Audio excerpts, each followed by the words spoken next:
Азыр баардык жаңылыктардан эле көрүп атасыңар, Салянова бошотуна, тигинчи минчи деп атат. Салянова өзү ким? Аида Салянова Курманжан Даткан. Да, и в истории останется. Апа коюңузчу, мына Курманжан Датка тең эбиби.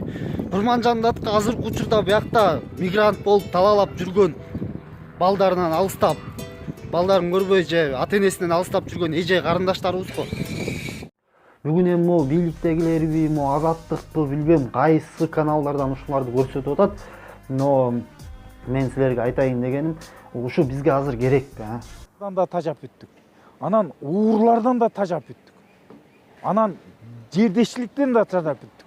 Элдер бийликке кызыкпайбыз, башыбыз оорубайт деп коюп, ушундай жаңылыктарды көрө беришет. Огош бетер көңүлдөрү калып калды. Чоңдор, суу ичсеңер да тынч жашагылачы.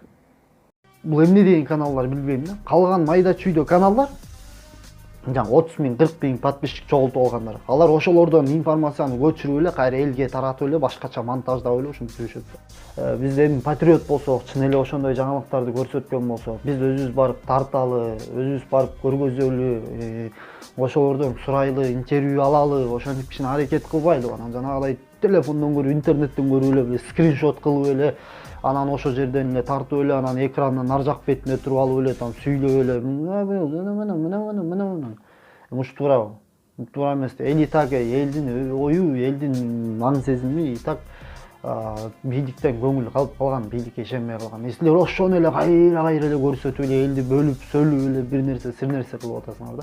Мисалы, орустардын блогерлерин карасаңар, бир башкача, мисалы, эксперимент жасап атышат, интервью алып сурап атат. Ар кимдин контенти өзүнчө да. Бирөө машиналардыкы, бирөө ушундай. Бизде деле бар андай каналдар. Мисалы, Smart Cage бар, телефондордуку, Стопудов бар, спортивный канал, Спортмейкинг деген тоже спортивный канал, мисалычы.